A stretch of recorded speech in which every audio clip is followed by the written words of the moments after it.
Bismillahirrahmanirrahim. Assalamualaikum warahmatullahi wabarakatuh.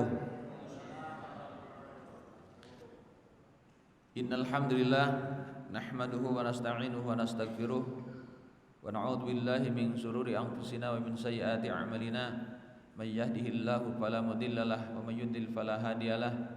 Asyhadu an la ilaha illallah wahdahu la syarikalah wa asyhadu anna Muhammadan 'abduhu wa rasuluhu la nabiyya ba'dah.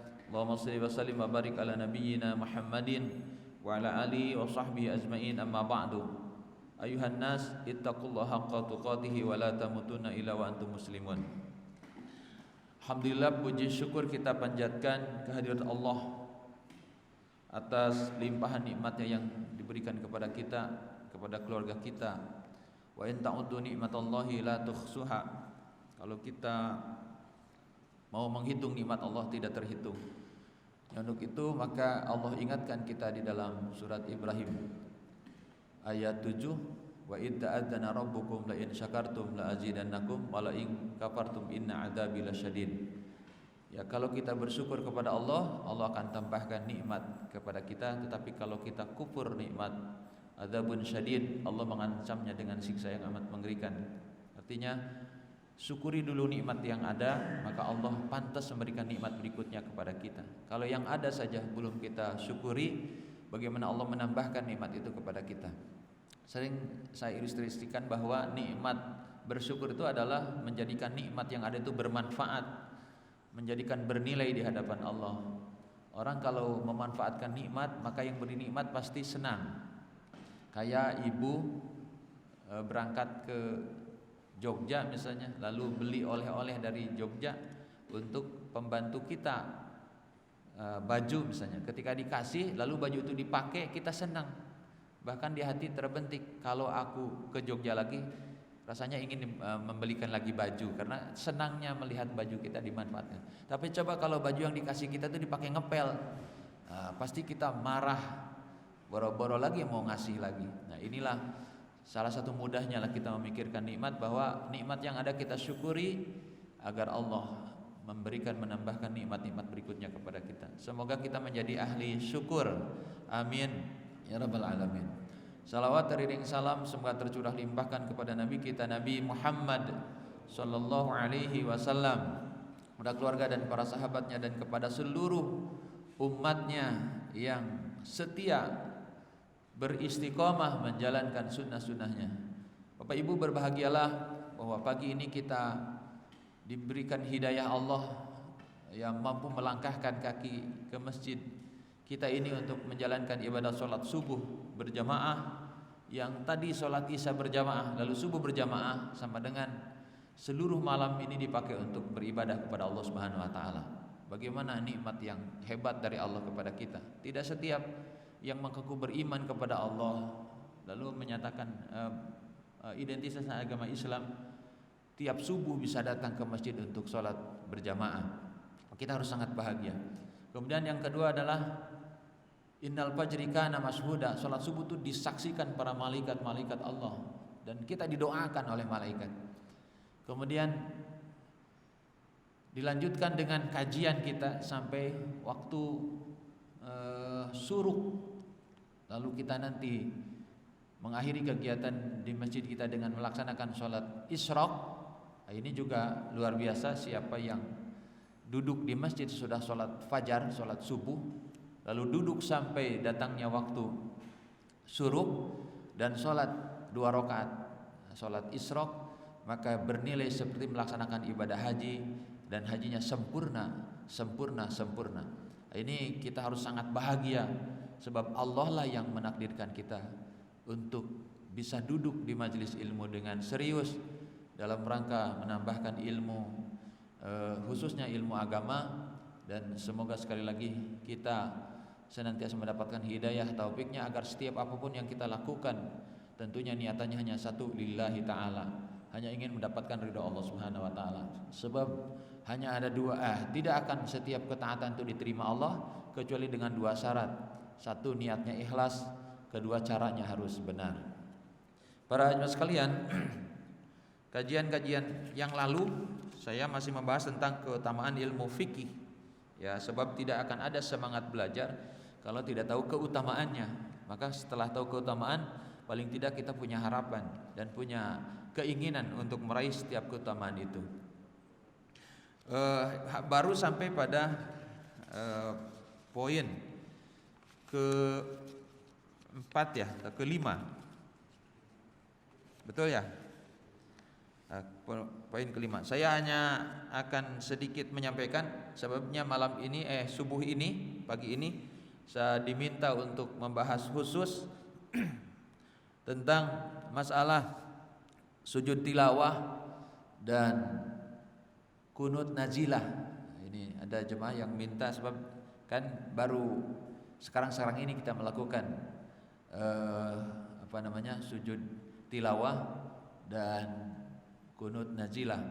Nah, sebelumnya saya sampaikan aja ini, apa yang sudah saya sampaikan ini mengingatkan saja, takutnya lupa. Keutamaan ilmu fikih: 1. Tafaqahu fiddin, memperdalam pemahaman agama adalah perintah dan hukumnya wajib. Sekali lagi Pak, mempelajari ilmu fikih hukumnya wajib, jangan merasakan tidak wajib ya. Jadi tahu caranya wudu itu wajib, tahu caranya sholat itu wajib, tahu caranya zakat itu wajib.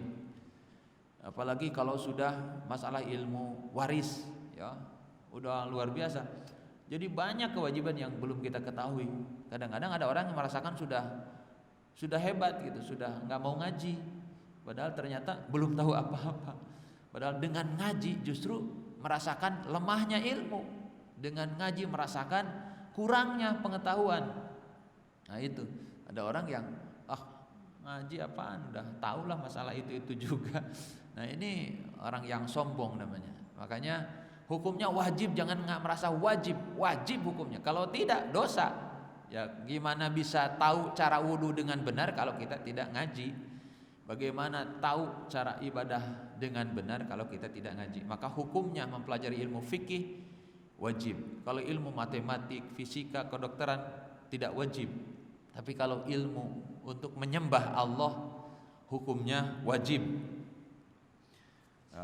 Dalilnya sudah disampaikan kemarin. Kemudian paham terhadap ilmu fikih adalah nikmat yang agung dan tanda bertambahnya kebaikan. Jadi kalau ingin mendapat nikmat agung dan ingin bertambah kebaikan, maka belajar ilmu agama dengan baik, belajar ilmu fikih. Ini juga dalam surat An-Nisa ayat 13. Dan juga Allah telah menurunkan Al-Quran dan hikmah as-sunnah kepadamu dan telah mengajarkan kepadamu apa yang belum engkau ketahui, karena Allah yang melimpahkan kepadamu, karena Allah melimpahkan rahmat kepadamu dengan sangat besar.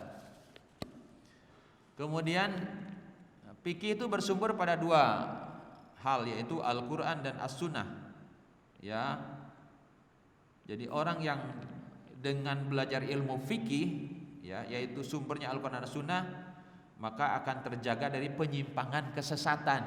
Tuh, jadi dengan paham ilmu fikih yang sumbernya Al-Quran dan As-Sunnah, kita tidak akan tergelincir pada kesesatan, ya, perdebatan, perselisihan. Sebetulnya kan tinggal ada dua, ini sumbernya Al-Quran dan Sunnah. Fikih itu hanya dua sumber itu, yaitu Al-Quran dan As-Sunnah. Kemudian artinya ada ijma ulama, coba kembali kepada Al-Quran dan As-Sunnah. Kemudian fikih bersumber pada Quran dan Sunnah. Maka ada hadis Rasul yang diriwayatkan oleh muttafaqun alaih, man amila amalan laisa alaihi amruna fahuwa raddun. Barang siapa yang beramal dalam urusan kami ini apa-apa yang bukan darinya, maka dia ditolak. Tuh, jadi kalau tidak ada sumbernya lalu kita beribadah, ya ditolak oleh Allah. Gitu. Guna ahli fikih adalah orang yang mempelajarinya adalah orang yang memiliki derajat yang tinggi. Ya, di dalam Al-Qur'an surat Al-Mujadalah ayat 11, yarfa'illahu alladziina amanu minkum walladziina utul ilma darajat. Allah akan meninggikan beberapa derajat itu orang-orang yang beriman dan yang berilmu. Jadi kita menyibukkan naiknya derajat kadang-kadang dengan jabatan dan harta.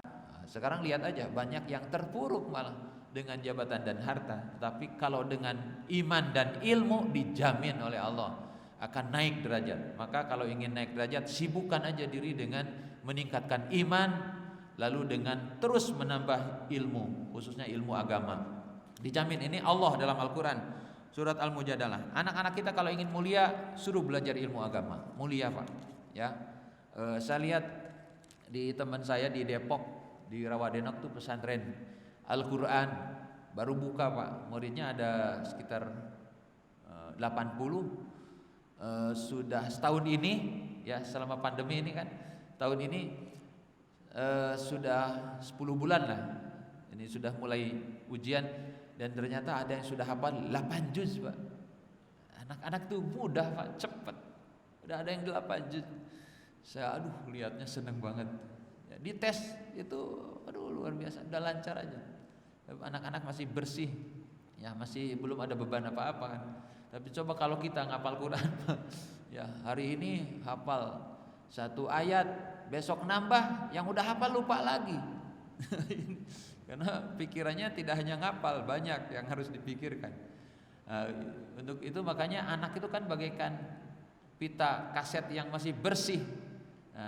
Jadi belum error ya. Kalau diisi sekarang dengan Al-Quran, tentunya luar biasa.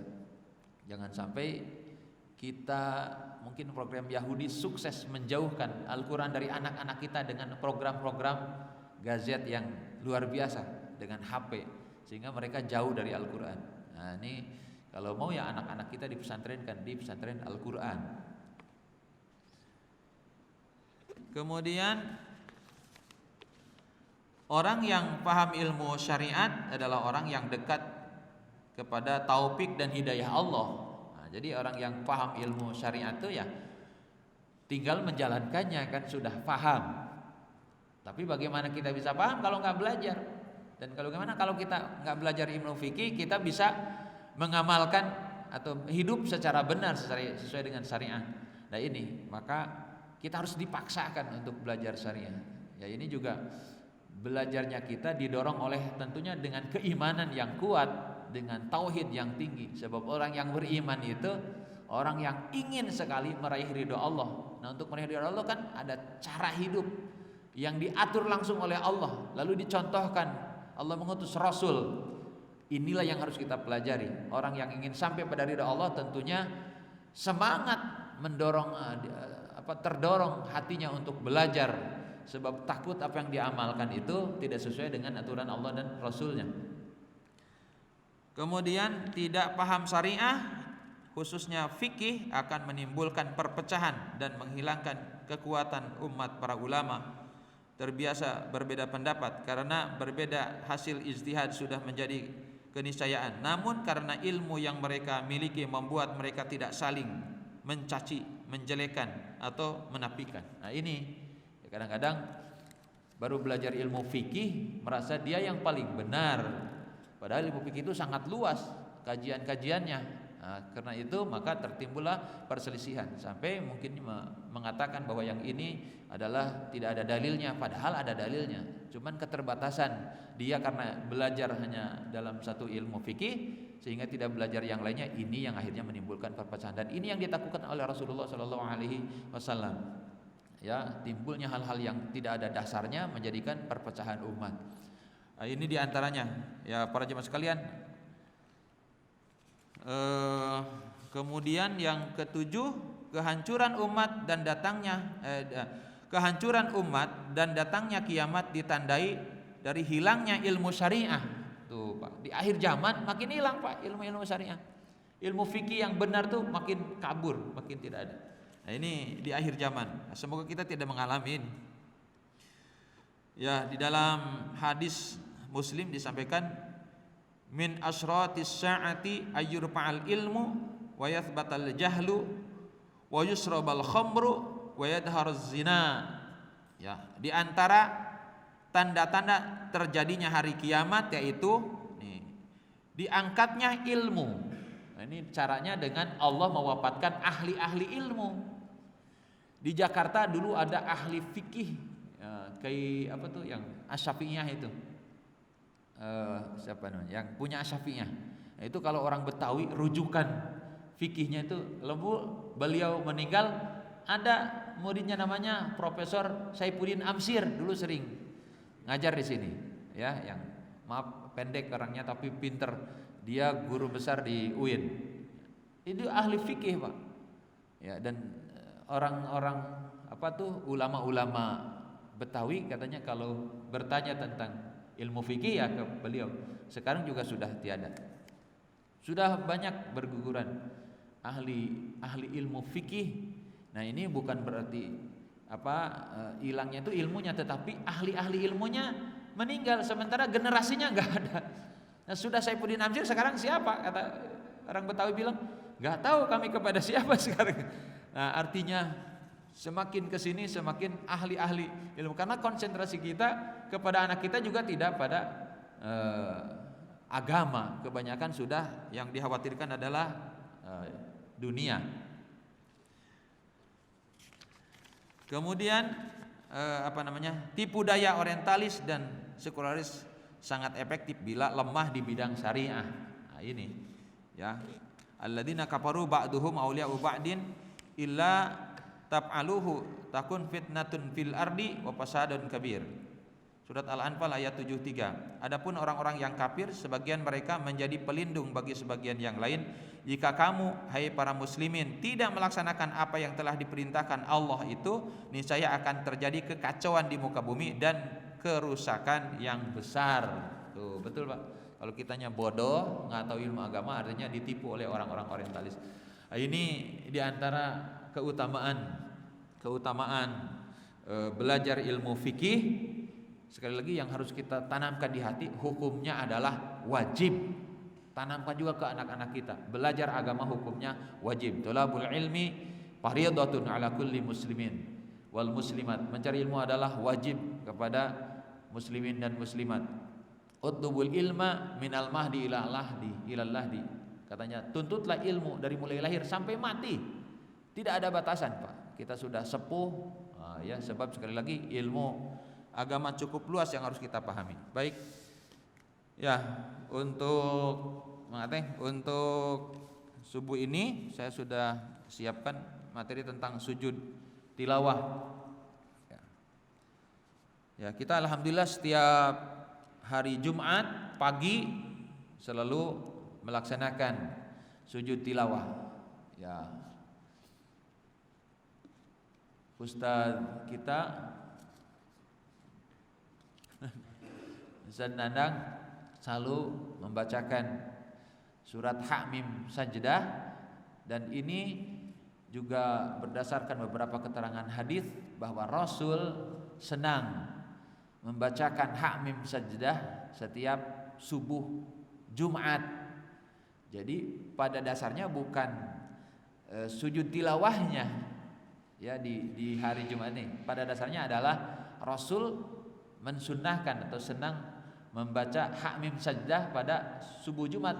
Kebetulan di Hamim Sajdah itu memang ada ayat sajdah. Ya, innama yu'minu bi ayatina alladziina idza dzukiru biha kharru sujada wa sabbahu bihamdi rabbihim wa hum yastakbirun wa hum la yastakbirun. Ketika sampai pada ayat itu maka sunnah kita langsung melaksanakan sujud tilawah. Nah, ini yang diperintahkan Allah, yang disunnahkan Rasul untuk melaksanakan sujud tilawah. Nah, ini yang kita akan bahas. Sujud tilawah adalah sujud yang disebabkan karena membaca atau mendengar ayat-ayat sajdah yang terdapat di dalam Al-Quran. Membaca atau mendengar sunnah. Berarti kalau mendengar bukan kita yang membaca, ada yang membaca sampai pada ayat sajdah. Nah, maka disunnahkan. Tapi kalau mendengar nanti ada caranya. Ya. Keutamaan sujud tilawah. Dari Abu Hurairah radhiyallahu anhu, Rasulullah SAW bersabda,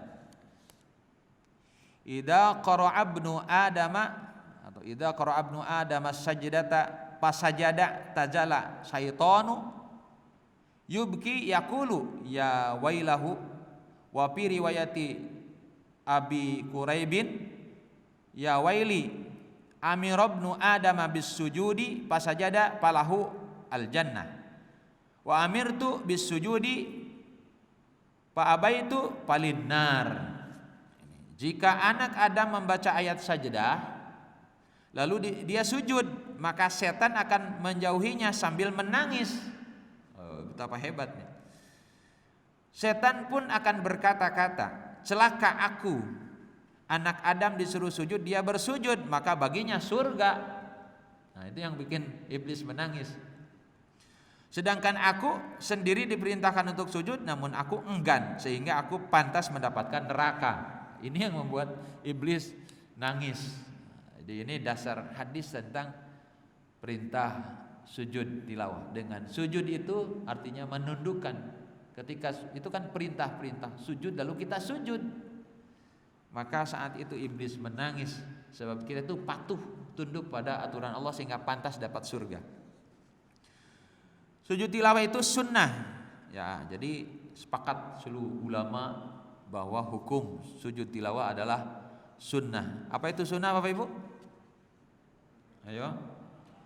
Dikerjakan mendapat pahala, ditinggalkan, nah, ditinggalkan rugi, betul. Jangan bilang tidak apa-apa. Kalau tidak apa-apa ya udah sunnah inilah nggak usah dilakukan. Harusnya ditinggalkan rugi. Berapa sunnah Nabi setiap harinya yang kita tinggalkan, rugi.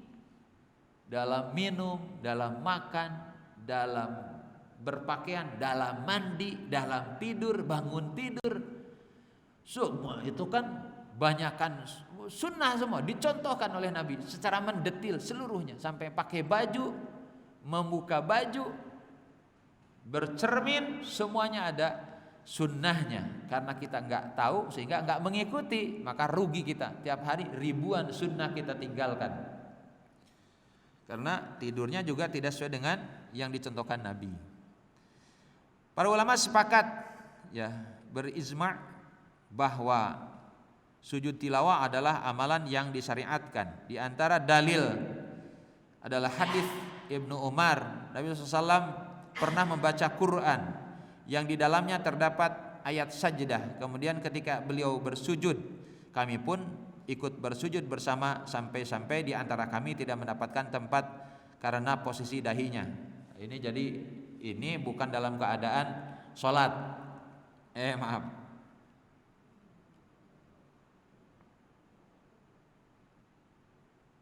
Ya, jadi bukan dalam keadaan sholat. Jadi mungkin dalam keadaan tempatnya agak sempit sehingga ribut semua ikut sujud, tapi sampai nggak kebagian gitu untuk menempelkan dahinya.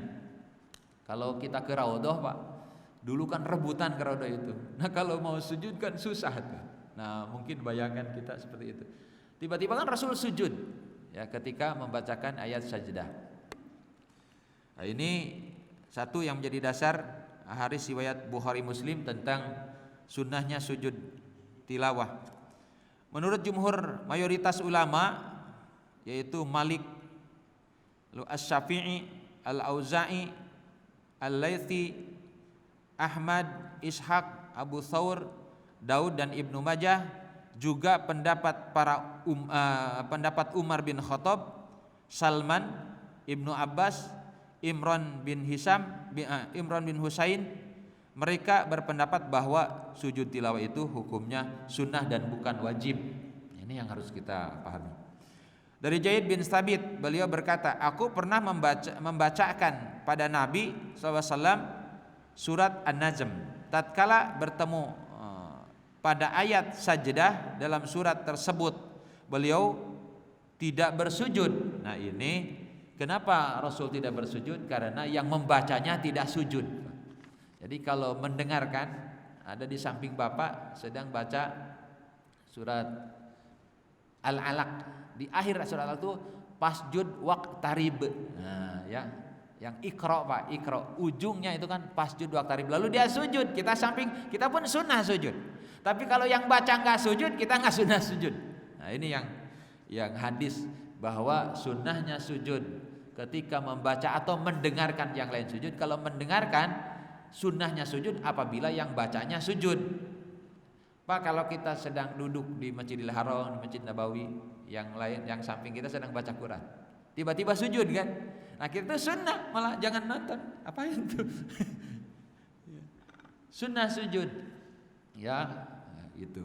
Tetapi kalau yang membacanya tidak sujud, maka kita tidak disunahkan untuk sujud tilawah. Tata cara sujud tilawah. Satu ya, para ulama bersepakat bahwa sujud tilawah cukup dengan sekali sujud. Jadi tidak dua kali kayak sujud sholat, cukup sekali sujud. Allahu Akbar. Yang kedua, bentuk sujudnya sama dengan sujud dalam sholat, sama ya, anggota sujud ya, dahi, hidung, dua telapak tangan, dua lutut, dan ujung jari-jari kaki, ujung dua jari-jari kaki ya. Tidak disyariatkan berdasarkan pendapat yang paling kuat untuk takbiratul ihram, dan juga tidak disyariatkan untuk salam.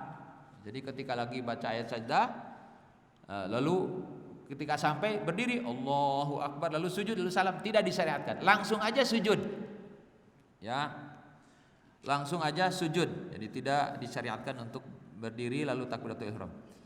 Yang kelima, lebih utama sujud tilawah dimulai dari keadaan berdiri ketika sujud tilawah ingin dilaksanakan di luar sholat.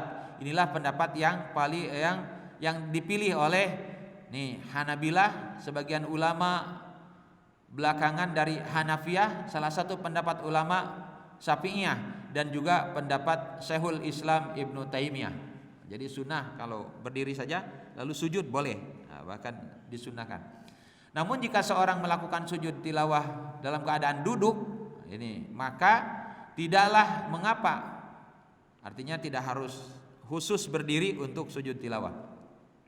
Jika seorang melakukan sujud tilawah dari keadaan duduk, maka tidaklah mengapa. Bahkan Imam Syafi'i dan murid-muridnya mengatakan bahwa tidak ada dalil yang mensyariatkan bahwa sujud tilawah harus dimulai dari berdiri. Mereka mengatakan pula bahwa lebih baik meninggalkannya. Artinya kalau sedang duduk bacanya kita tidak, tapi keutamaan ini sedang berdiri lalu sujud. Tapi kalau sedang dalam keadaan duduk ada dua pendapat. Ada yang sunnah berdiri dulu baru sujud. Kalau mendapat Imam Syafi'i dan kaul Syafi'iyah tidak harus, langsung aja sujud. Dalam fikih sunnah jilid 1 halaman 449. Ya, bacaan ketika sujud tilawah, gimana bacaannya nih? Ya, bacaan ketika sujud tilawah sama seperti bacaan sujud ketika sholat. Ada beberapa bacaan yang bisa kita baca ketika sujud tilawah. Antaranya dari Huzaifah. Beliau menceritakan tata cara sholat Nabi SAW, dan ketika sujud beliau membaca Subhana Rabbiyal A'la. Ya, Maha Suci Allah yang Maha Tinggi. Hadis riwayat Muslim, nomor hadis 772. Jadi Subhana Rabbiyal A'la. Di sini tidak pakai wa bihamdi, hanya Subhana Rabbiyal A'la, Subhana Rabbiyal. Ini kan hadis. Tapi sesekali Rasul memakai wa bihamdi. Nah, jadi tidak apa-apa pakai wa bihamdi. Ada juga hadis yang dengan wa bihamdi. Jangan karena fanatik lagi sholat tahu kalau yang sebelahnya nggak pakai wa bihamdi, Subhana Rabbiyal A'la tanpa wa bihamdi. Kan kata yang sebelah Subhana Rabbiyal A'la pakai wa bihamdi. Iya.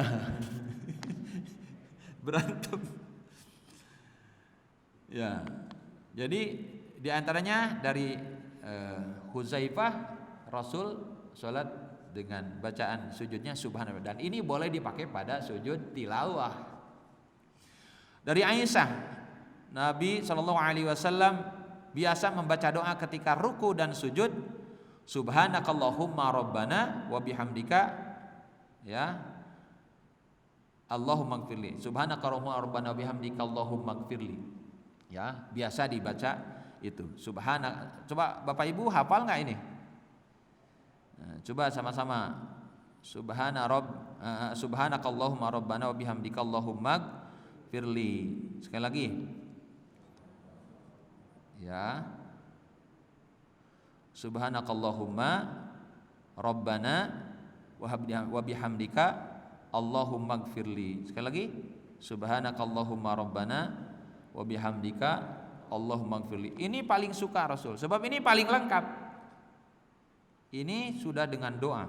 Maha suci Engkau ya Allah, Rob kami, dengan segala puji kepadamu, ampunilah dosa-dosaku. Tuh, ya, ini mah luar biasa, udah memuji, sudah mohon ampun kepada Allah. Jadi Rasul suka dengan bacaan baik ruku baik sujud ini, Pak. Ruku sujud sama, ya. Dari Ali bin Abi Thalib, ya, Nabi SAW ketika sujud membaca Allahumma laka sajadtu, ini yang paling panjang, wa bika amantu wa laka aslamtu, sajada wajhiya lilladzi khalaqahu wa sawwarahu wa saqqa sam'ahu wa basarahu tabarakallahu ahsanul khaliqin. Ini bacaan yang paling panjang, bacaan sujud, atau boleh dipakai dalam sujud tilawah tadi. Ya Allah, kepadamu lah aku sujud, karenamu aku beriman, kepadamu aku berserah diri. Wajahku bersujud kepada penciptanya yang membentuknya, yang membentuk pendengaran dan penglihatannya. Maha suci Allah sebaik-baik pencipta. Nah, ini apa namanya? Mana mateng? Adapun bacaan yang biasa dibaca ketika sujud tilawah, sebagaimana tersebar dalam buku-buku dan zikir doa, ini yang sering dibaca. Imam Ahmad bin Hanbal mengatakan, adapun ketika sujud tilawah maka aku bisa membaca subhana rabbiyal a'la. Ini Imam Hambali, ya. Dan di antara bacaan sujud dalam salat terdapat bacaan sajada wajhi lilladzi khalaqahu wa sawwarahu wa saqqa sam'ahu wa basarahu tabarakallahu ahsanul khaliqin. Nah, ini yang sering disampaikan para ulama tentang doa khusus sujud tilawah. Tetapi tidak mesti yang ini, tadi juga boleh subhana rabbiyal a'la, subhanakallahumma rabbana bihamdika allahumma ighfirli, dan bacaan-bacaan yang biasa dipakai dalam sujud. Baik, para sekalian, sujud tilawah ketika sholat dianjurkan bagi orang yang membaca ayat-ayat sajadah dalam sholat, baik sholat wajib maupun sholat sunnah, agar melakukan sujud tilawah. Inilah pendapat mayoritas ulama dalam sholat. Ketika sholat subuh itu yang biasa kita lakukan. Dari Abu Rafi', ya, dia berkata bahwa dia sholat isya dengan berjamaah bersama Abu Hurairah. Lalu beliau membaca idzas sama'u saqqat, idzas sama'u saqqat. Kemudian beliau sujud. Lalu Abu Rafi'i bertanya pada Abu Hurairah, apa ini? Abu Hurairah pun menjawab, aku bersujud di belakang Abul Qasim. Pak, siapa Abul Qasim? Ayo, siapa Abul Qasim? Ada yang tahu? Abul Qasim adalah nama lain dari Nabi Muhammad sallallahu alaihi wasallam. Banyak, Pak, nama Nabi. Abul Qasim. Rasulullah SAW ketika sampai pada ayat sajdah dan surat tersebut. Jadi Abu Hurairah salat dengan Nabi ketika sampai pada ayat idzas sama'u saqqat, Rasul sujud dan Abu Hurairah ikut sujud. Aku tidak pernah bersujud ketika membaca surat tersebut sampai aku menemukan saat ini. Jadi baru, jadi Abu Rafi'i dia bertekad sesudah itu dia akan melakukannya. Baik. Ini mengateng? Kok nggak ada di monitor? Ya? Monitornya biru. Baik, ini saya akan sampaikan ayat-ayat saja dalam Al-Quran, Pak. Kan banyak, Pak. Sekitar 14 tempat untuk sujud, untuk ayat sajdah yang terdapat di dalam Al-Quran. Nomor 1 dalam surat Al-A'raf ayat 200 Al-A'raf ayat 206. Al-A'raf surat nomor 7 pada kalimat innalladzina 'inda rabbika la yastakbiruna an ibadatihi wa yusabbihunahu wa lahu yasjudun. Lalu sujud. Kalau sampai sedang baca surat Al-A'raf sampai pada ayat ini ketika sampai walahu yasjudun, ya, innalladzina inda rabbika la yastakbiruna an ibadati wa yusabbihu nahu walahu yasjudun. Sujud sunnah. Lalu baca subhana rabbiyal a'la, subhana rabbiyal a'la wa bihamdi. Ya. Ini dalam surat Al-A'raf surat 7 ayat 206. Mana yang itu? Nah, ini. Sama-sama kita baca. A'udzu billahi minasy syaithanir rajim. Innal ladzina 'inda rabbika la yastakbiruna an ibadatihi wa yusabbihunahu wa lahu yasjudun. Nah, sunnah langsung sujud. Allahu akbar. Atau tadi yang sebelahnya baca, kita nggak baca, dia sujud, kita pun ikut sujud, sunnah. Atau sedang sholat sampai pada ayat ini. Kalau di Mekah kan sholat tuh 30 juz, Mekah Madinah. Jadi 13 tempat ini ketika menemukannya dalam sholat malam atau sholat taraweh, di sana sujud tilawah, Pak. Nah, orang kita yang nggak tahu malah nonton. Padahal di manasik disampaikan, nggak ikut manasik, Pak. Ketika orang sujud dia lihat aja begini. Kadang ada yang sujud nggak, ruku enggak, jadi kagok. Yang lain dia mau ruku, yang lain sujud jadi begini. Karena bodohnya nggak ngerti. Nah itu dia sujud enggak. Terus tanya ke ustadznya pulang sholat subuh, Ustadz di sini madhabnya lain ya katanya. Kenapa Pak? Kok tadi ada sujud sebelum ruku katanya? Karena nggak ngerti. Bahkan Pak, jemaah kita Indonesia nggak tahu sholat sholat jenazah, nggak tahu Pak. Ada Ustadz sholat apa tadi nggak pakai ruku, nggak pakai sujud, takbir doang. La ilaha illallah. Nggak ngerti Pak sholat jenazah. Nah, kenapa? Saking nggak ngertinya ilmu agama. Nah, saya kalau bawa jemaah itu kalau setiap waktu sholat kan 1 jam sebelumnya atau setengah jam sebelumnya saya teleponin tuh. Setiap kamar tuh teleponin, Pak waktu sholat Pak. Ada jemaah yang ternyata nangis Pak.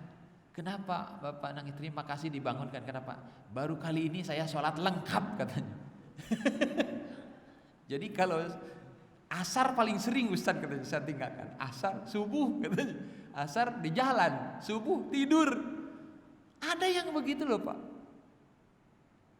Ada, kalau kita kan masa sholat sampai biasa ditinggalkannya itu biasa. Sampai seumur hidupnya belum lengkap kecuali ketika di Mekah, itu pun karena dibangunkan. Nanti kalau ketemu Ustaz kan takut ditanya subuh kemana. Kadang begitu Pak.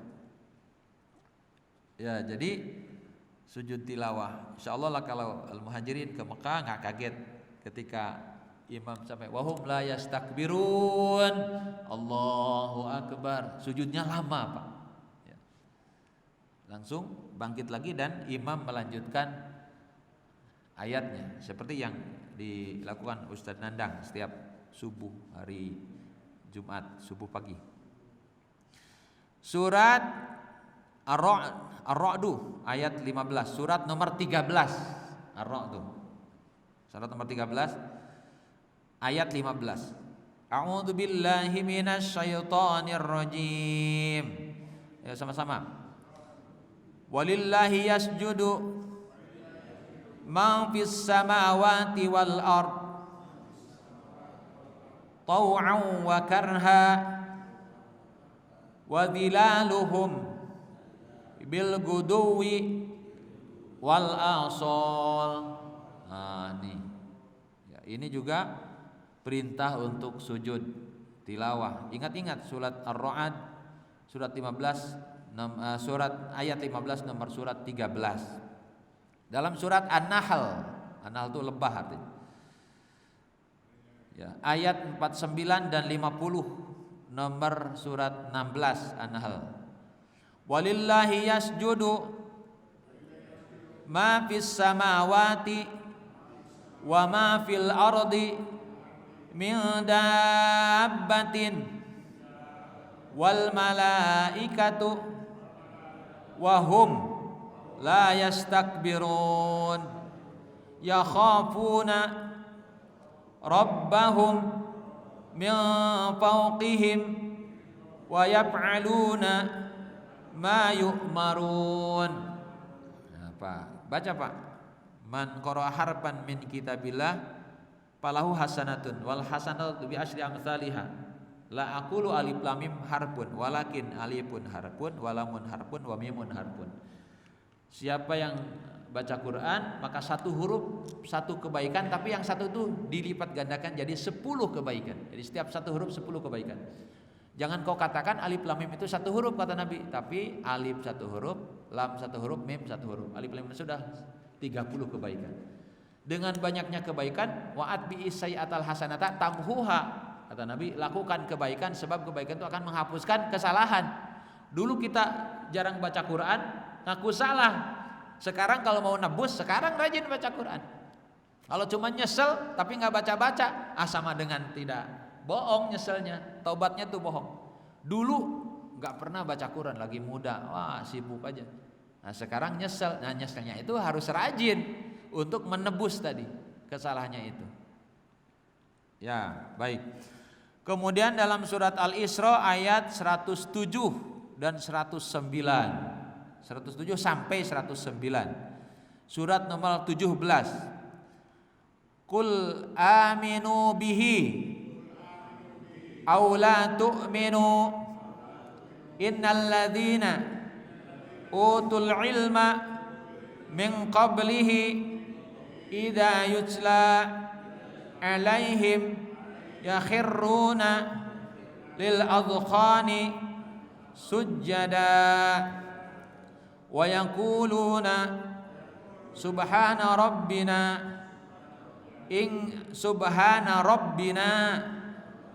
in kana wa'du rabbina la maf'ula wa yakhirruna lil adkhani yabkuna wa yaziduhum khushu'a. Nah, ini dalam surat Al-Isra ya.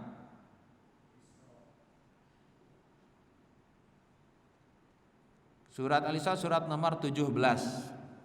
Tadi ayat 07 dan 109. Surat Maryam ayat 58. Ya. Ayo sama-sama yang semangat, Pak. Ulaikal ladzina an'amallahu 'alaihim minan nabiyyin min dzurriyyati Adama wa mimman hamalna ma'a Nuhin wa min dzurriyyati Ibrahim wa Israila wa mimman hadaina wajtabaina idza tutla 'alaihim ayatur rahman kharru sujjada wa bukiya. Nah, ini surat Maryam ya, ayat 58. Nanti Bapak bisa lihat nanti di Al-Qur'an. Biasanya ada tandanya ya di Al-Qur'an itu ada. Sekarang surat Al-Hajj ayat nih, dalam surat Al-Hajj itu ada 2 tempat. Dalam satu surat ada 2 tempat atau terdapat 2 ayat sajdah. Dalam ayat 18 nomor surat Al-Hajj itu 22. Ayo. Alam tara annallaha yasjudu lahu man fis samawati wa man fil ardi wasyamsu wal qamaru wan nujumu wal jibalu wasyajaru wad dawabbu wa katsirum minan nas wa katsirun haqqa alaihil azab. Nah, itu surat Al-Hajj. Sekarang Al-Hajj masih ayat 77. Ya ayyuhalladzina amanu Ya ayyuhalladzina amanurka'u wasjudu wa'budu rabbakum waf'alul khaira la'allakum tuflihun. Kemudian surat Al-Furqan, ya ayyuhalladzina amanurka'u wasjudu wa'budu rabbakum waf'alul khaira la'allakum tuflihun. Kemudian surat An-Naml ayat 25 sampai 26. Surat nomor 27 An-Naml. Ala yasjudu lillah alladzi yukhrijul khab'a fis samawati wal ardi wa ya'lamu ma tukhfuna wa ma tu'linun. Allahu la ilaha illahu Rabbul arsyil azim. Sajadtu ma'an nabi sallallahu alaihi wasallam ihda asrata sajdata laisa fiha minal mufassali syai'un al-a'rab war-ra'du wan-nahlu wa bani Israil. Nah, ini adalah keterangan hadis tentang perintah sujudnya. Kemudian as-sajdah ayat 15. Nah, ini yang biasa dibaca oleh Ustaz Nandang. Yo. Innama yu'minu bi ayatina alladzina idza dzukiru biha kharru sujjada wa sabbahu bihamdi rabbihim wa hum la yastakbirun. Oh, ya, jadi perintahkan sujud kepada Allah dan kita tidak boleh menyombongkan diri. Orang-orang yang tidak sujud adalah orang-orang yang sombong, enggak mau tunduk. Maka doa yang terbagus adalah doa ketika kita sujud, kata Nabi. Wa aktsirud doa, maka banyaklah berdoa, sebab ketika sedang menghamba sekali kita, rela kita itu, kepala ini kan paling terhormat, Pak. Tapi di hadapan Allah kita rela sujud. Maka haram kita menundukkan kepala seperti kepada Allah kita bersujud. Haram, nggak boleh, Pak. Kepada makhluk kita sujud nggak boleh. Kalau di India kan gitu. Kalau minta restu itu kan dicium tuh kakinya, cium kaki. Nah, kalau di kita tidak boleh, Pak. Di dalam Islam tidak boleh kita mencium, bersujud kepada makhluk seperti sujudnya kita ketika sholat. Hanya kepada Allah kita bersujud. Maka orang yang tidak mau sujud sombong, Pak. Maka iblis nangis karena kita sujud, sebab kita berarti telah menghambakan diri kita kepada Allah. Kemudian surat Fussilat ayat 38. Nah, ini dibaca saja nanti di rumah. Kemudian surat Shad ayat 24. Kemudian surat An-Najm ayat 6. Surat Fussilat surat nomor 41. Di Fussilat juga ada dua tempat, 41 ayat 38 dan 37. Surat Fussilat betul ayat 38 dan ayat 37. Kemudian surat Shad surat nomor 38 ayat 24. Kemudian An-Najm ayat 62, nomor surat 53. Ayat terakhir fasjudu lillahi wa'budu. Kemudian Al-Insyiqaq, ya, wa idza quri'a 'alaihimul qur'anu la yasjudun famalahum la yu'minun.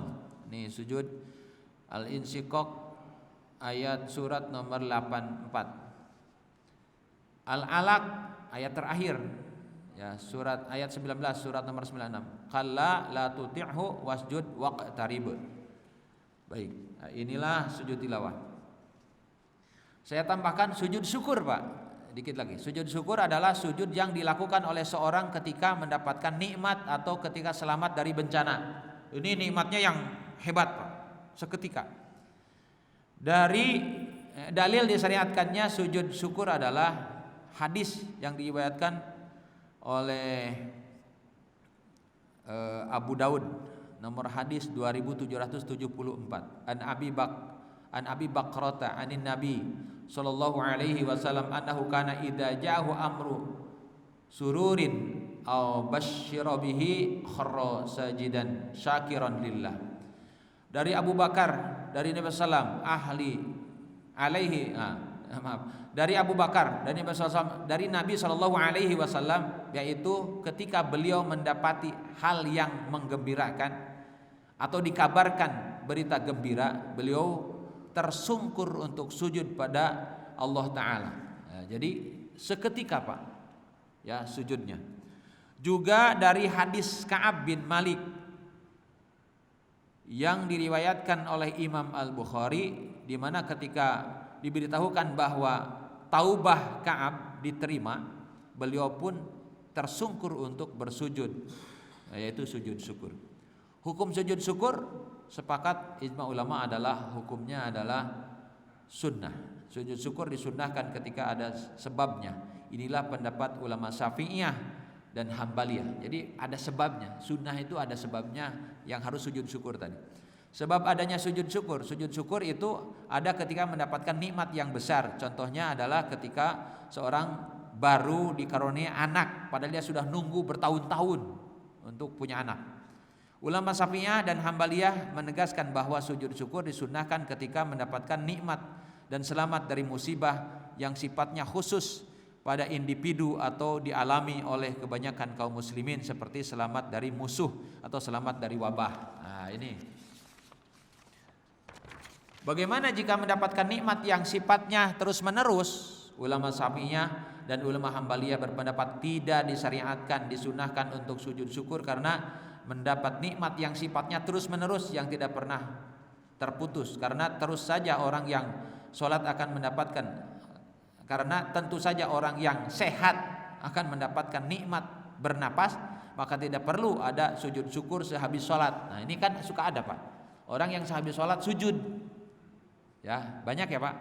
Ketika mau meninggalkan masjid sujud Pak, ketika dia sujud syukur, padahal Rasul tidak merutinkan sujud syukur. Ya, sebab kalau untuk nikmat biasa sehari-hari ya kita dengan cara memanfaatkan nikmat, lalu dengan cara banyak berhamdalah. Nah itu. Nah kalau sujud syukur tentunya ada sebab yang tadi, anaknya nggak ketemu, tiba-tiba ada kabar anaknya sudah ada Pak, langsung sujud syukur kayak gitu. Ya baik, waktu sudah 5:30, sudah habis waktu kajian Pak. Ya 4 menit lagi. Nah, baik, begitu saya sampaikan dikit aja tentang kunut nazilah. Sekarang kan kita kunut nazilah. Jadi kunut yang dilakukan ketika ada bencana. Kunut nazilah disyariatkan ketika terjadi musibah besar dan boleh dilakukan pada semua sholat wajib yang 5 waktu. Tetapi ada yang mengkhususkan hadisnya Nabi melakukannya pada subuh dan pada sholat maghrib. Ada juga mengkhususkan Nabi hanya pada sholat subuh saja. Nah, makanya hadis yang kaul Syafi'i khususnya pendapat Imam Syafi'i yang mengkhususkan kunut subuh diambil dari kunut Nabi ketika kunut bencana, tetapi lalu di kunutnya, kunut tentang doa bencananya tidak dipakai. Jadi dengan doa-doa yang biasa, doa kunut yang subuh gitu. Sebagian ketika Nabi selesai bencana memang Nabi tidak melakukan kunut subuh. Jadi ada dua pendapat memang. Ada yang berpendapat Nabi melanjutkan kunut tapi tidak pakai kunut bencananya. Ada yang berpendapat bahwa Nabi sesudah selesai bencana Nabi tidak melakukan kunut subuh. Jadi memang ada keterangan dan itu tidak hal yang biasa dicontohkan oleh Rasulullah SAW. Ya ini diriwayatkan dari Anas bin Malik. Ya suku Ri'lan, Za'wan, Usayyah dan Bani Lihyan meminta bantuan orang kepada Rasulullah SAW untuk berlindung dari musuh. Beliau SAW memberikan bantuan 70 orang Ansor yang kami sebut ahlul qurra. Ya, jadi ahli-ahli membaca Al-Quran. Ternyata Pak itu ditipu Pak. Jadi oleh suku Ri'lan, Ja'wan, Ushiyah dan Bani Liyan. Ternyata yang 70 orang itu ketika sampai di di sebuah tempat di Sumur Maunah, di tempat Sumur Maunah dibantai Pak oleh mereka. Yang 70 itu. Sehingga Nabi sangat sedih. Nabi berdoa sebulan Pak dalam sholat, yaitu kunut nazilah. Nah, ini ya, karena mendengar berita tentang pembantaian itu. Kemudian diriwayatkan dari Anas bin Malik, Rasulullah SAW terkadang berdoa kunut ketika ada musibah pada sholat maghrib dan sholat subuh. Dan kita jalankan. Ya, bedanya dengan kunut subuh yaitu kalau kunut najilah ada doa memohon pertolongan. Allahumma dfa'annal gola wal bala wal waba wal fahsya wal munkar wasuyupal mukhtalifat wasyadaida wal mihan ma dhahara minha wa batan min baladina hadza khosah, negara khusus ya, wa min buldanil muslimina amma, atau seluruh negara muslimin ya. Jadi kita khusus doanya. Jadi doa kunut najilah itu doa kunut khusus minta pertolongan dari wabah. Ini taun sekarang ya, ada taun, wabah dan taun itu berbeda sebenarnya. Wabah itu adalah sesuatu yang melanda. Taun adalah jenis virus yang melanda. Kalau kita sekarang taunnya adalah corona.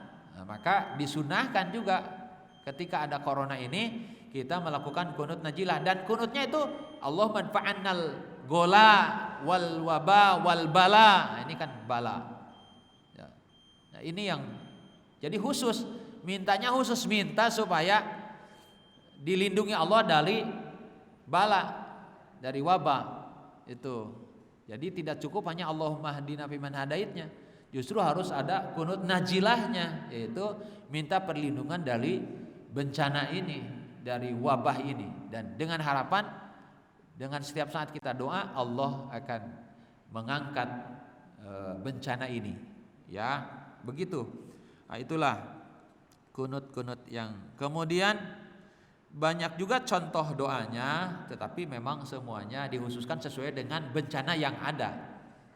Ya, diriwayatkan dari Abu Hurairah, sungguh aku bersungguh-sungguh dalam mencontoh salat Rasulullah SAW, dan pernah Abu Hurairah radhiyallahu anhu berkunut pada rakaat terakhir salat zuhur dan salat isya serta salat subuh sesudah melakukan kalimat sami Allahu liman hamidah. Kemudian ia berdoa untuk kebaikan kaum mukminin dan keburukan kaum kafir. Jadi boleh Pak, orang kafir yang zalim, yang sangat keji, kita doakan supaya mereka dilaknat Allah dalam kunut nazilah. Seperti yang dilakukan Nabi ketika kaum muslimin itu dihianati ya, yang tadi saya sampaikan. Ketujuh, dari Ibnu Abbas, Rasulullah SAW berkunut dengan selama sebulan dan dilakukan berturut-turut pada sholat zuhur, asar, maghrib dan isya dan sholat subuh. Pada setiap rakaat terakhir sesudah sami Allahu liman hamidah, beliau mendoakan kehancuran bagi Bani Sulaim dan yang tadi itu, yang berkhianat itu, dan Allah hancurkan itu. Ya, berbeda dengan ketika Nabi dilempari Pak ketika Nabi ke Taif. Nabi tidak mendoakan orang. Sebab kenapa? Waktu itu orang Taif belum mengerti Pak. Tapi kalau ini Nabi kan sudah dakwah, sudah lama Nabi mengutus, dan dia dihianati, ditipu.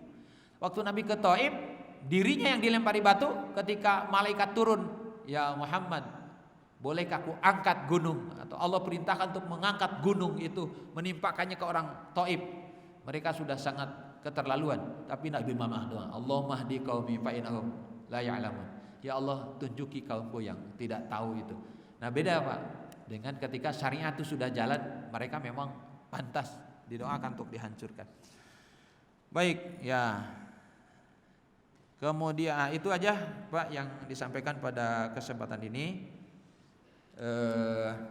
Sudah habis waktu ya Pak, sudah waktu suruk. Nah, semoga kita apapun yang kita lakukan, baik itu sujud tilawah, kita berusaha sesuai dengan apa yang dicontohkan Nabi dan yang diperintahkan Nabi. Sudah tahu hukumnya adalah sunnah, tapi bukan pada sholat saja. Ketika bapak-bapak ibu-ibu membaca dan sampai pada ayat sajdah yang tadi saya sampaikan, maka sunnah ketika itu sujud, dan iblis sangat kesal atau sedih. Kemudian atau kita mendengar orang lain sedang baca Al-Quran lalu dia sujud, kita pun sujud, ya. Dan bacaan sujudnya sama dengan bacaan sujud ketika kita sholat, dan cara sujudnya sama dengan ketika kita sholat. Kemudian untuk kunut nazilah, selama ada pandemi ini kita lakukan kunut nazilah, dan itu pun disunnahkan. Dan insya Allah semoga dengan kita terus melakukan kunut nazilah, Allah segera mengangkat wabah ini dan corona segera berakhir, sehingga seluruh aktivitas kehidupan kita seperti sedia kala. Baik jemaah sekalian, semoga apa yang sudah sampaikan tentunya dapat kita amalkan dalam kehidupan kita, dan insya Allah bermanfaat, dan juga tidak hanya cukup di kita, sampaikan juga kepada anak keluarga kita, sehingga kita mendapatkan manfaat dari ilmu yang sudah kita pahami. Kita tutup dengan doa kifaratul majlis. Subhanakallahumma wa bihamdika asyhadu an la ilaha illa anta astaghfiruka wa atubu ilaik. Wassalamualaikum warahmatullahi wabarakatuh.